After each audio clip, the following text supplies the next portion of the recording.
요한복음입니다. 요한복음 2장 1절로 11절의 말씀입니다. 요한복음 2장 1절로 11절의 말씀입니다.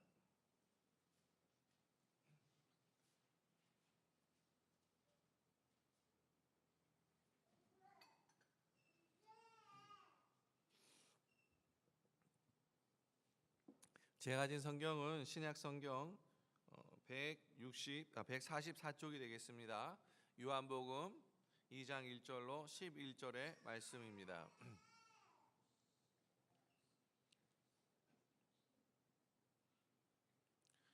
다 찾으신 줄로 알고 우리가 한 절씩 서로 교독하도록 하겠습니다.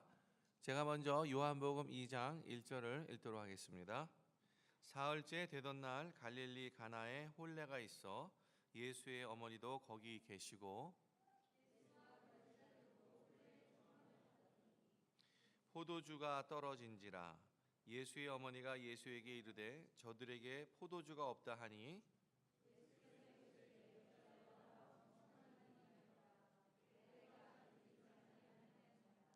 그의 어머니가 하인들에게 이르되 너희에게 무슨 말씀을 하시든지 그대로 하라 하니라.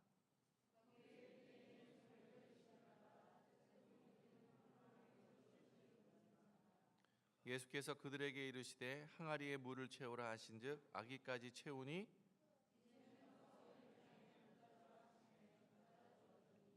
연회장은 물로 된 포도주를 맛보고도 어디서 났는지 알지 못하되 물 떠온 하인들은 알더라. 연회장이 신랑을 불러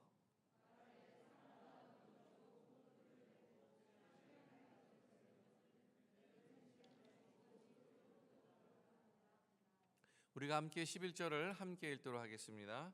예수께서 이 첫 표적을 갈릴리 가나에서 행하여 그의 영광을 나타내심에 제자들이 그를 믿으니라. 아멘.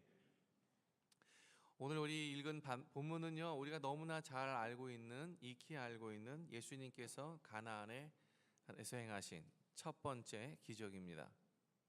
갈릴리 가나에서 결혼식 가운데 행하셨던 예수님의 첫 번째 기적을 기록한 것이 바로 가나안의 혼인 잔치였습니다. 그런데 이 셋째 날에 일어났다라고 합니다. 그러면 유대인의 날짜로 계산해 보면 화요일이 된 거예요. 화요일쯤 되겠죠. 화요일에 가나의 혼인 잔치에서 일어났다고 봅니다. 그래서 유대인들에게 혼인보다 더 경사스러운 날은 사실 드문 거예요. 이 평생을 봤을 때. 그래서 그 유대인들의 결혼식을 보면 우리는 보통 우리가 결혼식 할 때는 결혼식을 먼저 하고 그 다음에 잔치를 하잖아요. 그렇죠? 식사를 하든지 아니면 그렇게 하잖아요. 그렇죠? 그런데 유대인의 결혼식은요, 우리와 하는 거하고는 전혀 반대입니다. 먼저 만찬을 해요. 파티를 먼저 막 합니다. 그 다음에 결혼식은 나중에 해요. 유대인들이 그래요. 한국에서는 보통 그렇게 반대로 하죠. 그렇죠? 식을 먼저 하고 잔치를 나중에 하는데, 근데 유대인들은요 이렇게 할 때에 초청을 받은 사람들은 친했건 친하지 않던 간에 다 혼인집에 와서 음식과 포도주를 즐깁니다.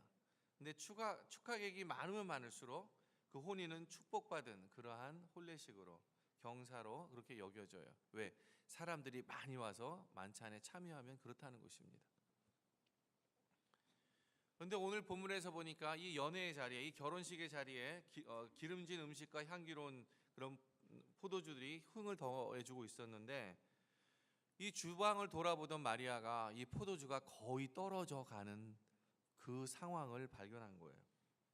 그래서 마리아는 예수님에게 포도주가 지금 떨어진 것을 알렸습니다. 예수님은 자신이 나설 자리가 아니라고, 때도 안 됐다고 그렇게 어머니에게 말씀드립니다. 그렇지만 마리아는요, 종들에게 예수께서 무슨 말씀을 하는지 그대로 하라고 권면하죠. 그래서 예수님은요, 포도주를 담았던 돌 항아리에 가득 물을 채우라고 합니다. 그리고 그것을 연회장에다가 퍼서 갖다 줘라 이렇게 얘기합니다. 종들이 그 물을 퍼다 줬을 때 이 물이 변하여 극상품의 포도주가 되어버립니다. 그리고 하객들은 마지막까지 좋은 포도주를 내놓은 그 주인, 그 신랑을 칭찬합니다. 이것이 오늘 우리가 본문에 읽었던 그런 내용의 간략한 줄거리들입니다. 우리는 오늘 본문들을 통해서 이 메시지에 담고 있는 진정한 의미들이 무엇인지, 그리고 우리의 삶과 어떠한 관련성이 있는지를 좀 돌아보기를 원합니다. 첫 번째는요, 예수님과 함께하는 삶은요, 어떤 면에서는 진정한 공급을 경험하는 삶이 된다. 예수님이 함께하는 삶은 진정한 공급을 경험하는 삶이 된다. 진정한 공급. 진정한 공급이 없이는 곧 바닥을 드러내는 것이 인생입니다. 이 바닥을 드러내는 인생에 대해서 예수님은 정말로 공급하신다. 진정한 공급을 하신다는 거예요. 예수님 우리에게 이 공급을 통해서 풍족하고 즐거운 삶을 살아가게 하신다는 것입니다. 오늘 우리 3절 한번 같이 읽도록 2절을 우리 같이 함께 3절이요. 3절을 함께 읽도록 하겠습니다. 같이 3절을 읽습니다. 포도주가 떨어진지라 예수의 어머니가 예수에게 이르되 저들에게 포도주가 없다 하니. 3절은 이렇게 시작하고 있어요. 포도주가 모자란지라 떨어진지라 이렇게 얘기하고 있어요. 유대인의 혼인 가운데 포도주가 떨어졌다는 것은 커다란 낭패가 아닐 수 없습니다. 보통은 혼인잔치에 참여할 손님들의 수를 예상해서 이 포도주는요 충분히 준비해요. 그러나 혼인잔치의 예상외로 많은 사람들이 온 것 같아요. 그래서 혼인잔치가 끝나기도 전에 포도주가 떨어지는 그러한 기이한 일이 벌어진 것입니다. 잔치에 포도주가 떨어졌다는 것은 그 연애를 끝내야 된다라는 의미가 있는 거예요. 만일 신랑집에서 포도주가 모자라는데 어떠한 대책이 만약에 없다면 이는 하객들로부터 커다란 원망과 불평을 감수해야 하는 것입니다. 심하면 그 당시에는 소송을 하기도 했다고 합니다. 참으로 난감한 일이 아니에요. 이 난감한 일을 누가 해결해 주시냐면 주님께서 해결해 주세요. 이 부족한 것을 예수님이 해결해 주신다는 사실입니다. 물이 변하여 포도주가 되는 이적을 통해서 예수님이 이것을 해결해 주시는 거예요. 우리는요, 우리의 삶을 바라봤을 때 우리의 삶이 항상 풍족하기를 원합니다. 그리고 우리의 삶이 행복한 삶이 되기를 원합니다. 그렇죠? 우리의 인생이 참으로 행복한 가운데에 살아가기를 원하고 그리고 평안한 가운데 살아가기를 원하는데, 근데 우리는 경험으로 알아요. 어떤 경험으로 아냐면 우리의 인생이 우리의 바램대로 되지 않는다는 사실을 우리는 경험적으로 알고 있습니다. 행복한 가정, 사랑하는 가정, 건강, 재물, 재능이 있어서요 모든 것들이 핑크빛을 발하면서 그렇게 살 것 같은데 얼마 안 가서 이 색이 변하고 조금씩 이 한계를 드러내고 바닥을 드러내는 거, 이것이 바로 우리의 인생 같습니다. 우리에게는 언제나 난감한 일들이 그리고 기대하지 않고 원하지 않은 일들이 일어난다는 것이에요. 그렇다면 이러한 일들이 일어날 때 우리는 어떻게 해야 할까요? 어떻게 해야 하는 것입니까? 우리는 우리의 눈을 주님께 돌려야 한다는 것입니다. 우리의 눈을 주님께로 돌려야 할 때가 바로 이러한 때라는 사실을 우리는 깨달아야 할 것입니다. 우리의 경험이나 지식이나 지혜 그리고 가진 것들을 의지하기보다는 먼저 주님께 눈을 돌려야 한다는 사실이에요.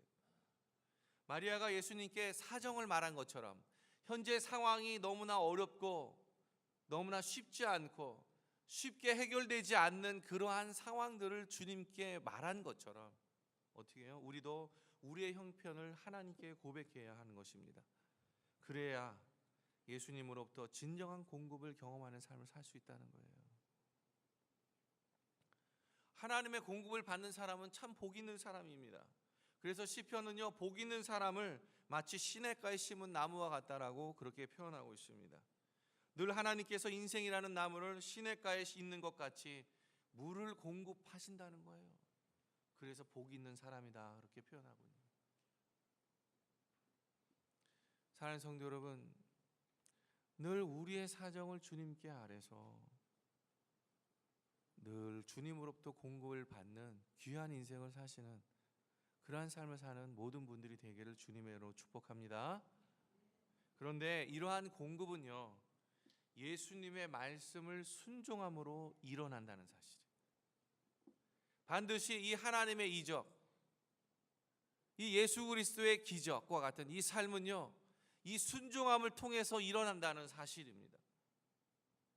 마리아가 이렇게 말해요. 그 어머니가 하인들에게 이르되 너희에게 무슨 말씀을 하시든지 그대로 하라 하니, 포도주가 떨어졌다라는 그 마리아의 말에 예수님은요, 여자여 나와 무슨 상관이 있나이까, 내 때가 아직 이르지 아니하였나이다, 그렇게 자기네 어머니이신 마리아에게 말합니다. 대답해요. 이 아들의 핀잔성 가까운 이 거절이 있었음에도 불구하고 어머니 마리아는요, 예수님께 대한 믿음과 기대를 접지 않습니다. 그리고 말해요. 하인에게 말합니다. 너희에게 무슨 말씀을 하시든지 그대로 하라. 너희에게 무슨 말씀을 하시든지 그대로 하라. 무엇입니까? 순종하라 이 말입니다. 순종해라. 성경에 보니까 이와 비슷한 상황들이 있었어요. 가나안의 한 여인이 예수님을 만났습니다. 예수님께서 그녀의 믿음을 알아보고자 듣기에 심한 말씀을 하셨죠. 그러나 그 여인은 예수님을 그러한 말을 들었음에도 불구하고 필사적으로 결사적으로 붙잡습니다. 이렇게 얘기해요. 여자가 와서 예수께 절하며 이르되 주여 저를 도우소서. 대답하여 이르시되 자녀의 떡을 취하여 개들에게 던짐이 마땅하지 아니하니라. 자녀의 떡을 취하여 개들에게 취하는 것이 마땅하지 않다고요. 와, 예수님 정말 제가 생각하기엔 진짜 무식하신 분 같아요. 어떻게 말을 이렇게 해요? 자신의 딸이 이 귀신 들어서 병 들어서 죽게 됐는데 이 딸을 가진 어머니의 심정으로 나온 이 여인이 어떤지를 아시면서도 이 자녀의 떡을 취하여 개들에게 주지. 이 엄마가 개라는 거예요. 예수님이 이 여인이 개라는 거예요. 개들에게 주니 마땅하지 않다. 야. 그런데 여기에 이 여인이 반응하는 걸 보면요, 정말 더 무섭습니다. 뭐라고 반응하냐면 여자가 이르되 주여 올소이다. 야, 예수님이 말씀하시는데요, 야 너가 개야. 그러니까 사람이 먹는 음식을 개에게 줄 수 없어, 이렇게 얘기하는 거예요. 근데 이 여인이 하는 말, 예 주님 저는 개입니다, 이거예요. 와, 이 상황을 이해할 수 있습니까? 분명히 이 여인은 개들에게 던짐이 마땅하지 아니하리라 하신 이 말씀에 실망할 수 있고요, 실망할 뿐만 아니라 충분히 화를 낼 수 있는 상황입니다. 자신이 그렇게 취급당하니까요. 마리아와 같이 아니 예수님이 어떻게 나에게 이런 말을 하실 수 있지? 그렇게 원망할 수도 있었어요. 그러나 그 여인은 마리아처럼 예수님 말씀을 그대로 인정합니다. 그리고 주여 올소이다 이렇게 얘기해요. 그래서 주님의 말씀이 옳다라고 하면서 이 주님의 말씀에 대해서 받아들이면서 굉장히 어려운 순종을 합니다. 인간의 상식으로는 이해 안 되는 이 상황을 들어서 이 여인은 그냥 순종해버려요. 인정해버리고 그 뛰어넘는 어려운 순종을 하는 것입니다. 그리고 이 여인은 다시 한번 예수님께 간절하게 간청하지요. 그리고 이렇게 말합니다. 개들도 제 주인의 상에서 떨어지는 부스러기를 먹나이다. 개들도 그 제 주인의 상에서 떨어지는 부스러기, 그 남은 음식을 먹습니다. 이렇게 이 여인이 고백합니다. 야, 예수님께서 이 고백을 들으시면서요, 이 여인을 향해서 이렇게 말합니다. 여자여, 내 믿음이 참으로 크도다. 내 소원대로 되리라.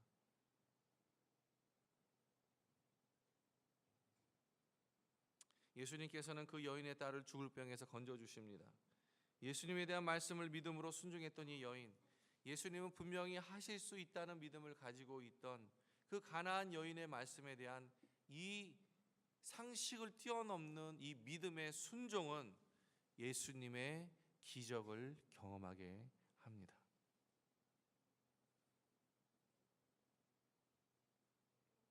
가나안 혼인잔치를 보면은요, 이러한 이 기적의 중심에, 이적의 중심에, 이 표적의 중심에 마리아가 있고, 그리고 예수님의 능력 있는 말씀이 선포되어집니다. 그리고 오늘 이것을 말없이 실행했던 이 종들의 순종함이 있습니다. 오늘날 많은 하나님의 약속의 말씀들이 있습니다. 우리는요, 올해 송구영신 예배 때 우리는 하나님의 말씀을 기도 가운데, 믿음 가운데 뽑았어요. 말씀 카드를. 그리고 그 카드를 통해서 그런 약속의 말씀을 우리가 다 가지고 있습니다. 그러나 이 약속의 말씀을 갖고 이 하나님께서 약속하신 이 하나님의 이 역사, 이 능력은요, 누구에게나 역사하는 것이 아닙니다. 그 말씀 그대로 하나님의 말씀의 능력이 드러나는 것은 누구에게나 그런 건 아니에요. 순종하는 자에게 일어나는 것입니다. 순종하는 자에게, 믿음의 순종을 하는 그 사람에게 하나님의 말씀의 약속의 능력이 일어나는 거예요.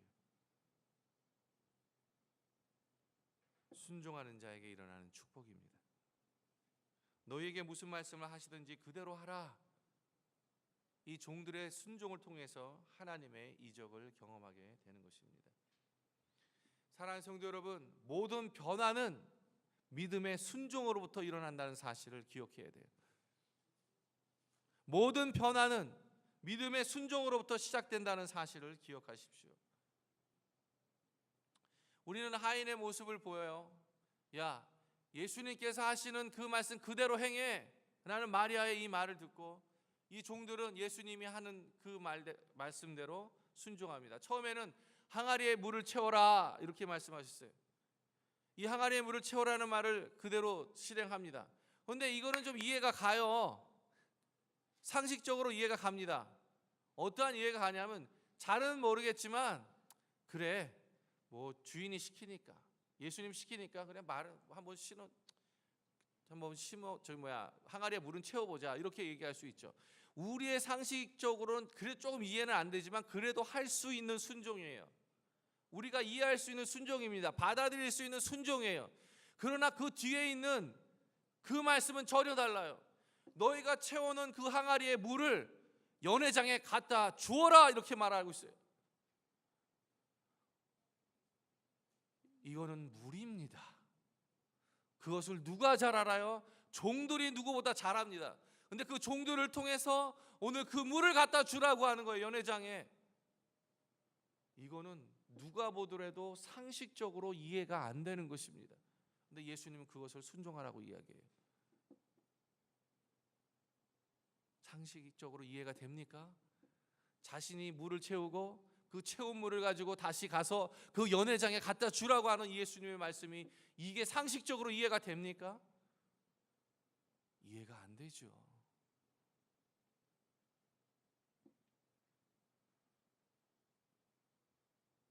소극적인 순종의 시작은 결국 적극적인 순종으로 우리를 불러일으킵니다. 처음에 물을 채우라는 이 소극적인 순종, 우리가 이해할 수 있고 받아들일 수 있는 이 순종을 갖고 하나님 앞에 나아가지만, 그러나 하나님은 거기서 멈추시는 거 아니에요. 그 물을 연회장에 갖다 주어라라는 이 적극적인 순종을 요구하시는 이 믿음의 순종의 자리까지 우리를 요구하신다는 사실입니다. 갖다 주라. 무엇을요? 물을 갖다 주라고. 우리의 상식을 뛰어넘고 우리의 한계로서는 도저히 이해할 수 없는 이 주님의 약속의 말씀의 능력을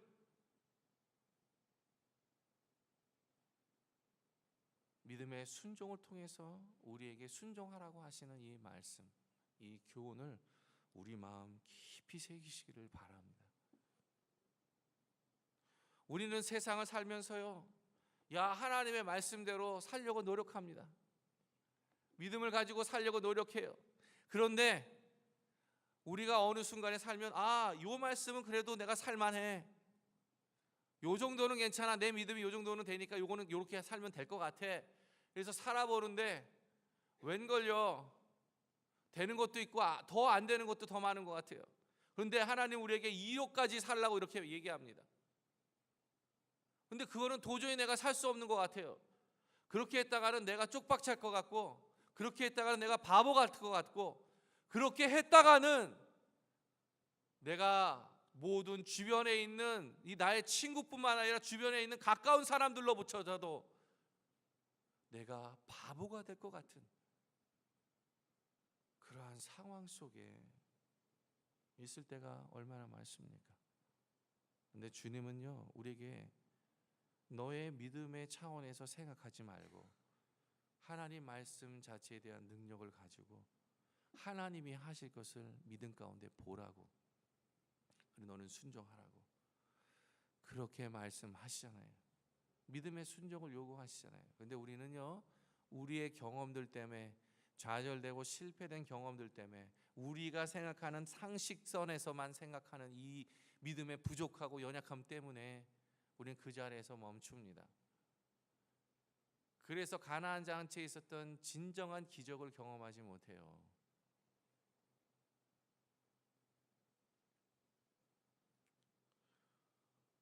소극적인 순종에서 적극적인 순종으로 나아가시는, 그래서 진정한 믿음의 역사를 경험하는 모든 성도님이 되기를 정말 소망합니다.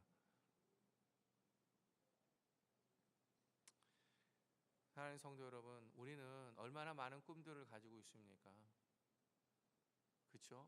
소망들을 가지고 있어요. 무언가 되고 싶고자 하고, 그리고 무언가 되기를 바라고, 특별히 가장 이 이민사회에서 부딪히기 쉬운 것들이 우리의 이 스테러스, 신분의 문제죠. 그렇죠? 신분의 문제, 또 비즈니스의 문제, 어떻게 살아가야 되는지, 또 관계성에서 볼 때는 남편과 아내의 관계, 부모와 자녀의 관계, 그렇죠? 또 비즈니스,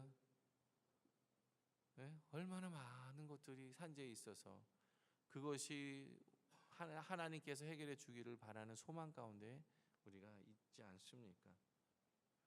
변화되기를 바라죠. 그렇죠? 그런데 돌아보세요. 여러분, 진정한 변화는 나 자신으로부터 시작되는 겁니다. 주변이 아무리 변화되기를 소망하고 내 주변의 것들이 달라지기를 그렇게 아무리 원해도, 여러분, 내 자신 스스로의 변화 없이 그것을 하는 것은 의미가 없다는 사실을 알고 계십니까? 우리 너무 잘 알아요. 그래서 진정한 변화는 나 자신으로부터 시작되어지는 겁니다. 그리고 나 자신의 진정한 변화로부터 시작되어질 때 우리가 적극적인 순종의 자리까지 나아갈 수 있는 거예요. 다 표면적이고 형식적인 거예요. 어떤 면에서 보면 내 자신의 변화 없이 다른 변화가 있다는 것은 그렇다는 겁니다. 뿐만 아니라 예수님은요, 우리 자신 안에 우리 자신이 관심의 대상이세요. 내 주변에 있는 사람들도 관심의 대상이지만 무엇보다도 내 자신이, 주님은 관심입니다. 가장 큰 관심이에요. 그래서 내 자신이 어떤지, 내 자신이 어떠한 생각을 갖고 어떠한 믿음을 갖고 순종하는지, 이게 너무 관심을 갖고 계신 분이 우리의 하나님이신 예수님이세요. 그래서 사랑하시는 거예요. 그래서 그것을 감당할 수 있는 은혜를 주시는 겁니다. 우리 자신 스스로 변화할 수 없기 때문에.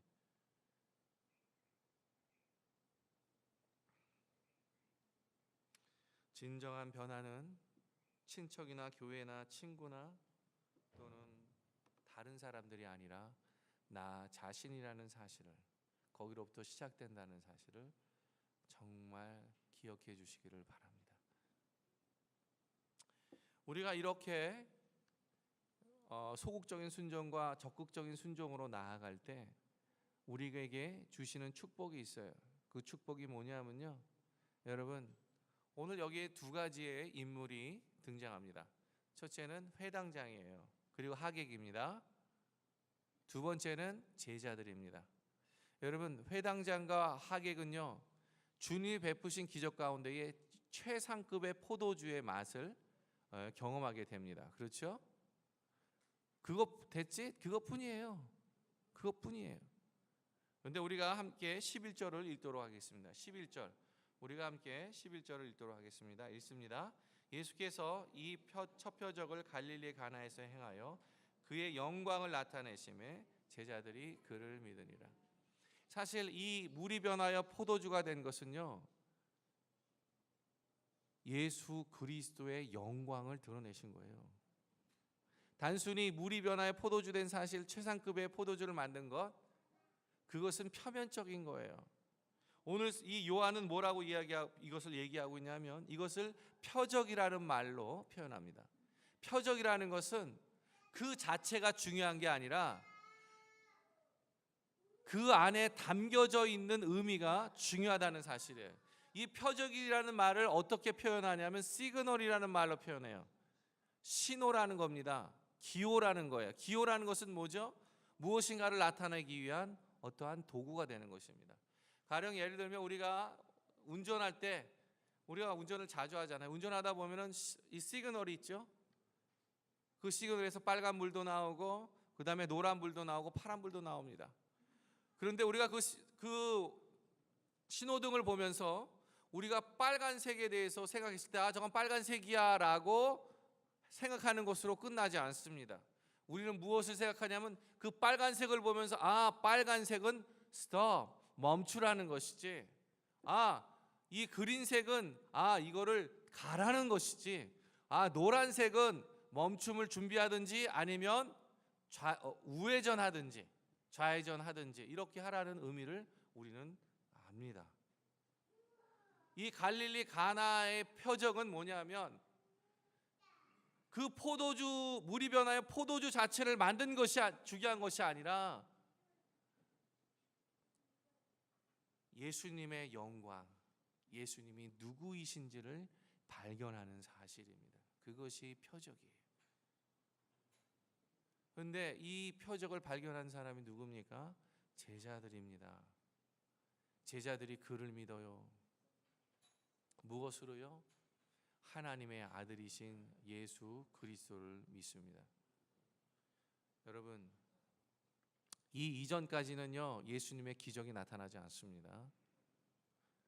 예수님이요, 단지 가시면서 자신의 메시아임을 드러내고 하나님 나라의 복음을 전하면서 제자들을 부르시기만 해요. 그러면서 그들과 만나면서 하나님 나라의 말씀을 전하고 나누고, 그러는 가운데 그들이 나눈 사람들이, 제자로 부름을 받은 사람들이 예수님이 하나님의 아들이심을 믿습니다. 메시아임을 믿습니다. 그런 것 가운데 갈릴리 가나에 함께 뭐 한 거예요? 처음으로 참여한 거예요. 참여한 가운데 예수님께서 자신의 영광을 드러내셨어요. 하나님의 아들이심을. 그래서 그들이 그렇구나, 우리가 생각했던 대로, 우리가 믿었던 대로 예수님은 하나님의 아들이시구나 라는 것을 발견하게 돼요. 실로 예수님이 어떤 분이신지 발견하게 된다는 사실입니다. 무엇을 통해서요? 하인들의 순종을 통해서, 믿음의 순종을 통해서 이것이 발견된다는 사실이에요. 사랑하는 성도 여러분, 우리가 하나님 앞에 믿음 가운데에 적극적으로 순종하는 이유는 우리의 어려움을 해결해 주시는 그 의미가 아니에요. 우리의 필요를 다 채워주시는 그 하나님이 아닙니다.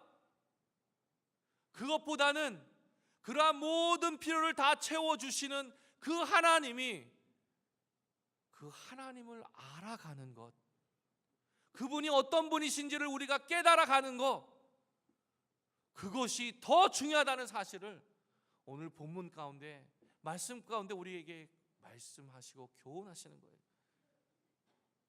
여러분, 우리가 회당장과 이 극상품의 포도주를 만끽했던 이 하객, 이 하객의 수준에서만 그 맛을 우리가 이해하고 머문다라면 진정한 하나님을 언제 우리가 발견할 수 있겠습니까?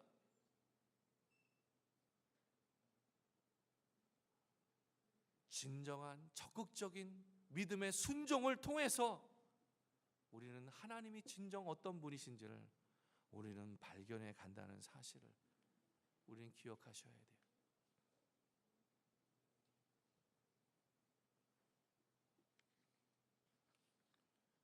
순종이 모든 것으로부터 시작되는 것입니다. 믿음의 순종.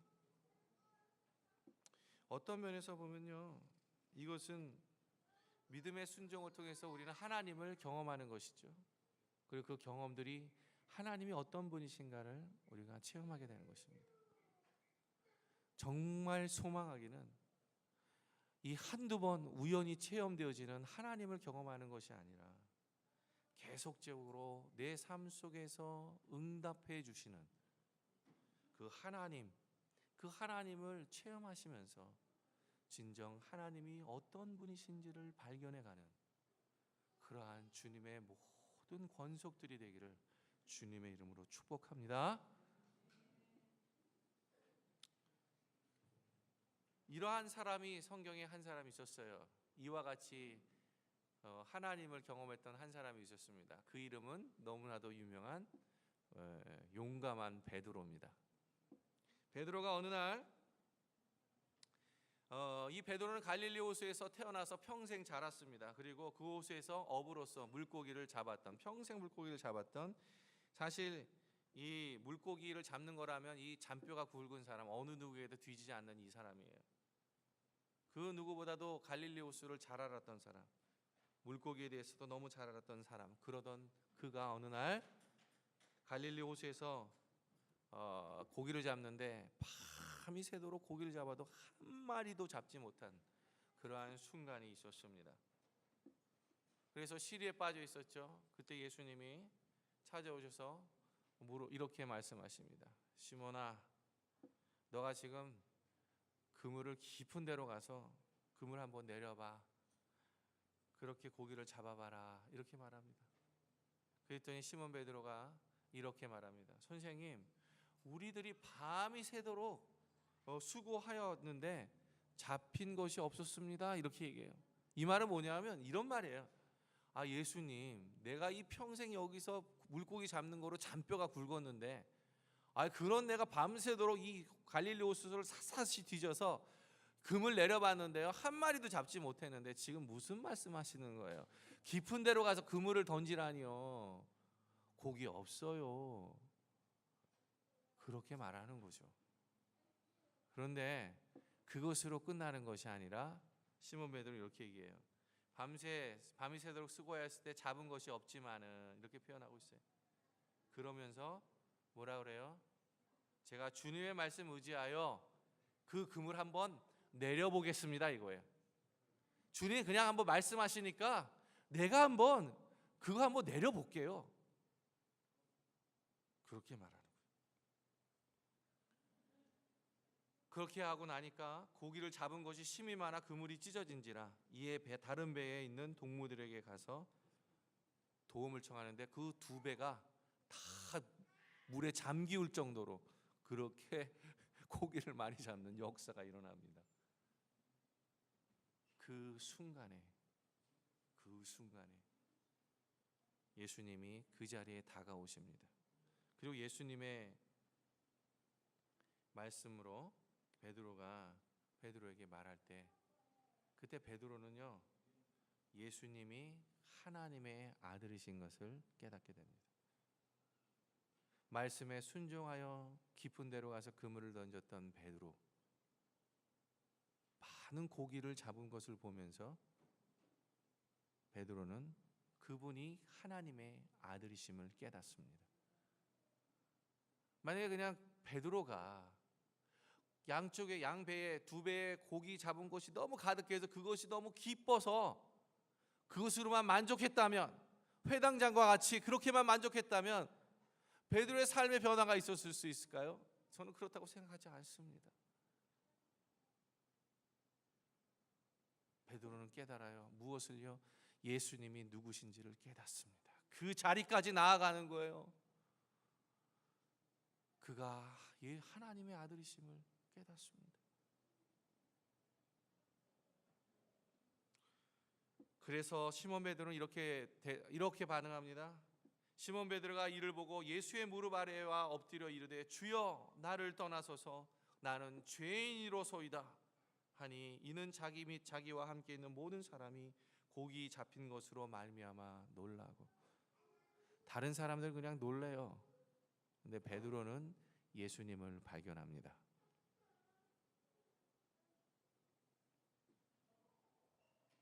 그때 예수님은요 베드로를 주님의 제자로 부르시고 베드로는 순종하여 주님의 제자가 됩니다. 그리고 주님과 함께하는 삶을 살아갑니다.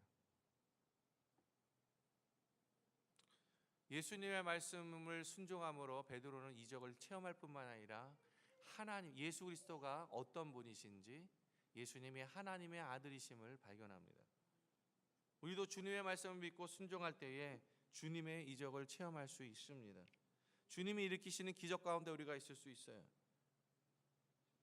그런데 진정한 발견은 그 상황 가운데 역사하시는 하나님이 어떤 분이신지를 발견하는 것입니다. 그렇게 될 때 우리의 진정한 믿음의 순종을 통한 변화가 우리 가운데 일어나는 것이.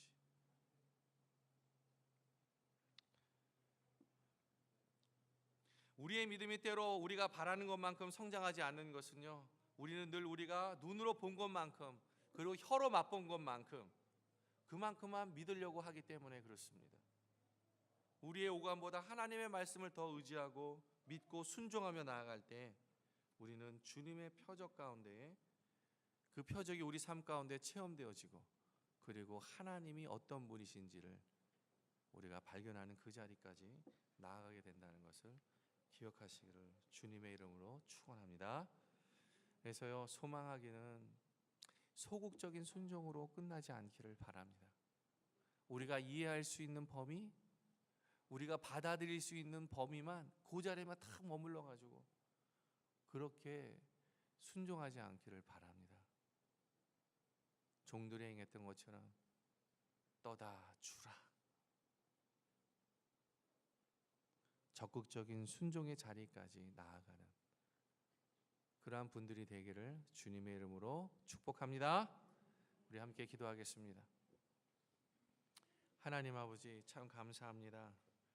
하나님, 우리가 삶을 살아갈 때 그 삶 속에서 우리는 하나님, 그 삶은 우리들에게 또는 그 주변의 환경들은, 주변에 있는 사람들은 우리에게 말합니다. 야, 소극적인 순종으로도 충분하다고. 야, 적극적인 순종을 어떻게 할 수 있어? 그거는 못해. 그렇게 말하는 우리의 내면적인 음성을 들을 때마다 하나님, 우리는 그것이 옳다고 생각하고 그 자리에 머무는 그러한 삶을 살아왔는지 다시 한번 우리가 돌아보게 하여 주시옵소서. 그래서 하나님, 소극적인 순종의 자리로 가는 것이 아니라 믿음의 순종, 적극적인 그 순종의 자리로 나아가는 우리 모든 주님의 백성들 되게 하여 주십시오. 그래서 하나님, 우리가 표적을 체험할 뿐만 아니라 표적 안에 계시는 예수님 하나님을 발견하는 우리들 다 되게 하여 주셔서 우리의 삶이 주님으로부터 진정한 풍성한 삶을 살아가는 우리 모두가 되게 하여 주시옵소서. 감사하며 예수님의 이름으로 기도하옵나이다. 아멘. 감사합니다. 우리 다 같이 찬송가 213장 함께 하시면서 준비하신 헌금 하나님 앞에 드리겠습니다.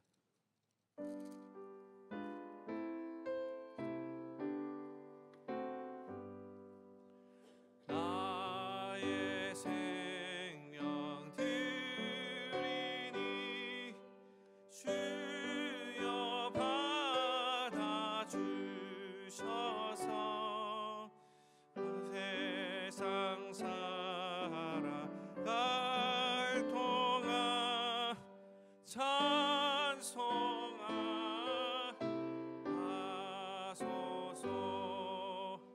나의 보아 드리니 주여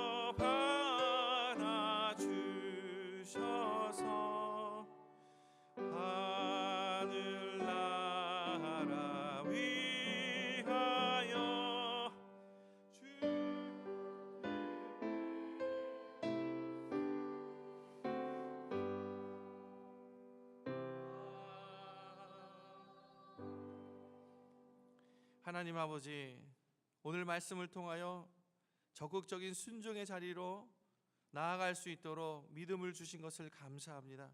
약속의 말씀을 주신 것을 감사합니다. 또한 뿐만 아니라 그러한 적극적인 순종 아래 나아갈 때에 하나님을 진정으로 발견하는 만남이 있음을 우리 가운데 가르쳐 주셔서 감사합니다. 그 감사함으로 예물을 구별하여 드립니다. 11조에 주님 드린 헌금 위에 주님 함께하여 주시고 모든 것이 하나님의 것인 줄 알고 10분의 1을 구별하여 드린 그 손길 위에 모든 것을 더하는 축복이 있게 하여 주시옵소서. 뿐만 아니라 감사헌금을 드린 그 위에 감사의 조건을 더하게 하여 주시며 날마다 감사하는 삶으로 충만하게 하여 주시고 선교헌금을 드린 그 손길 위에 하나님 생명의 역사가 선교지에서 일어나는 놀라운 은혜가 있게 하여 주시옵소서. 뿐만 아니라 주정헌금을 드린 그 손길 위에 주님이 함께하여 주시고 주일헌금과 특별히 목적헌금을 드린 그 손길 위에 주님이 함께하여 주셔서 기도하며 목적하는 그 모든 기도의 제목들이 이루어지는 놀라운 은혜들이 있게 하여 주시옵소서. 그리고 아버지 하나님, 이 예물이 쓰여지는 곳마다 주의 복음의 역사가 일어나는데 생명을 일으키는 곳에 사용하여 주시옵소서.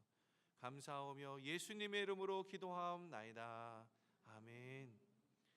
네, 감사합니다. 자, 오늘 저에게 오신 분들을 주님의 이름으로 환영합니다. 우리 앞뒤에 계신 분에게 이렇게 인사했으면 좋겠습니다. 순종하며 삽시다. 같이.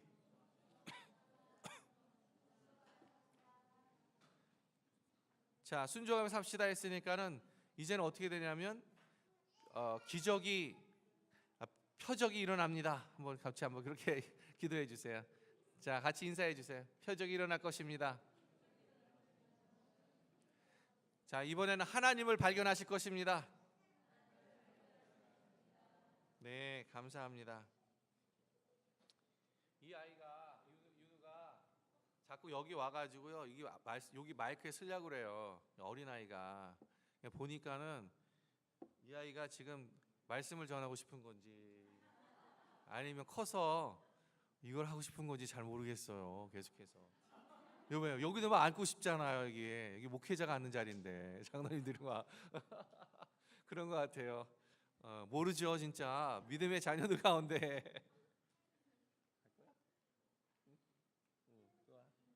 자, 계속해서 교회 소식 알려드리겠습니다. 오늘 저희 교회 처음 오신 분들을 주님의 이름으로 저희 환영하고요. 예배 후에 안내위원회 안내로 식사 만남이 있겠습니다. 지난주에 처음 오신 분들은요, 이대은 집사님 오셨는데 주의 이름을 환영하고요. 오늘은 송희 자매님입니다. 이렇게 표현했네요. 성을 안 쓰셨어요.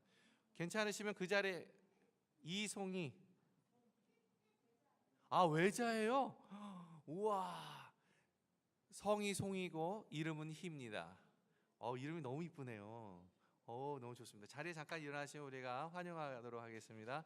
반갑습니다. 네, 아니 앉아주시면 우리 박성호 집사님하고 관계가 있는 것 같아요. 감사합니다. 계속해서 알려드리겠습니다. 각 부별 특별 찬양이 매월 첫 주일 예배 시에 있는데 드림셀이 2월에 있습니다. 청년부 3월에 있습니다. 기억해 주시고요. 신년 특별 새벽 기도회가 지난주에 은혜 중에 잘 마쳤습니다. 많은 분들이 참석해 주셔서 감사합니다. 교회 픽업 장소와 시간이 변경되었습니다. 참고해 주셨으면 좋겠어요. 그전에는 우리가 불클릭으로 나갔었는데 이제는 CT로 나갑니다. 우리 CT에서 두 군데로 나가는데 어디에 나가냐면 여러분 그 주립도서관 아시죠? 스테이트 라이브러리 뒤쪽에 보면은 거기에 그 CT 테이프가 있습니다. 건물이 그 앞에서 있습니다. 11시 5분에 있고요. 두 번째 코스는 어디냐면 YM입니다. YM 그 빌딩 앞에 11시 15분에 있습니다. 꼭 기억해 주시기를 부탁드리겠습니다. 청년부 임원이 선출되었고 임명이 되었습니다. 우리 회장의 노대철 형제님 잠깐 자리에 일어나 주시죠. 회계의 양선명 자매님 어디 있어요? 안 보이네요 오늘. 네, 좀 몸이 아픈가 봐요. 자, 우리 같이 우리 격려의 박수. 네, 자리에 앉아주시기 바랍니다. 그리고 우리 저기 노대철 형제는 화요일 날 한국을 잠깐 방문해서 2월 4일 날 다시 돌아올 것입니다. 교육자 수련회가 있습니다. 이 기간에는 화요일과 수요일에 새벽 기도회가 없어요. 기억해 주시기 바랍니다. 1월 10일부터 11일까지 있습니다. 기억해 주십시오. 성가대원 및 찬양팀을 모집합니다. 여러분 꼭 기억해 주세요. 성가대원과 찬양팀원을 모집합니다. 신청서 있어요. 여러분 혹시 이거 받아보셨어요? 자, 보시면 이 신청서를 신청하셔서 우리 이용관 우리 전도사님께 드리시고요. 여러 가지 그 절차를 통해서 우리가 훈련과 절차를 통해서 세워지도록 그렇게 할 것입니다. 꼭 기도하시면서 관심 있는 분들은 제출해 주시면 감사하겠습니다. 그리고 성가대를 운영하실 우리 지휘자와 그리고 성가대장은 우리가 지금 기도 중에 있습니다. 여러분 좋은 분들이 있어요. 그래서 함께 기도하면서 준비했으면 좋겠습니다. 계속해서 모임 훈련을 알려드리겠습니다. 셀 모임은 지금 방학 중에 있고요. 사역자 모임이 매주 토요일 날 10시 반부터 3시 반에 있습니다. 기억해 주시고요. 사역위원회 모임이 1월의 마지막 주일에 2시에 있습니다. 기억해 주시면 감사하겠습니다. 자, 오늘 그 외에 새로 오신 분들이 좀 있나요? 우리 오래간만에 강용석 형제님이 같이 나오셨고 시드니에 계시다가 오셨고요. 없는 것 같아요. 자, 우리 다 같이 자리에 일어나셔서 우리 620장 함께 찬송하시고요. 축도함으로 모든 예배를 마치도록 하겠습니다.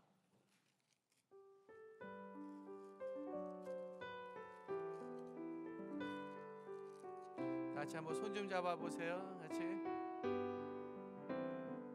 여기에 모인 우리 사랑받는 주의 자녀라. 주께서 뜻하신 바 우릴 통해 펼치신다. 고통과 슬픔 중에 더욱 주님 의지하오니 어려움 이겨내고 주님 더욱 찬양하라. 이 믿음 더욱 굳세라. 주가 지켜주신다. 어두운 밤에도 주의 밝기 빛 인도하여 주신다. 지금은 우리 주 예수 그리스도의 은혜와 하나님 아버지의 그 만극하신 사랑과 성령님의 인도, 위로, 교통, 역사, 동행하심이 오늘 하나님의 말씀을 듣고 믿음의 적극적인 순종을 하기로 결심하며 돌아가는 그 심령 위에 하나님의 역사하심 뿐만 아니라 하나님이 누구이신지를 발견하는 삶을 살아가도록 하나님께서 역사하시기를 간절히 간구하며 또한 그 역사를 바라며 돌아가는 우리 한인연합교회 모든 심령들 위해 그리고 선교지와 선교사님들 위해 지금으로부터 영원토록 함께 하시기를 간절히 축원하옵나이다.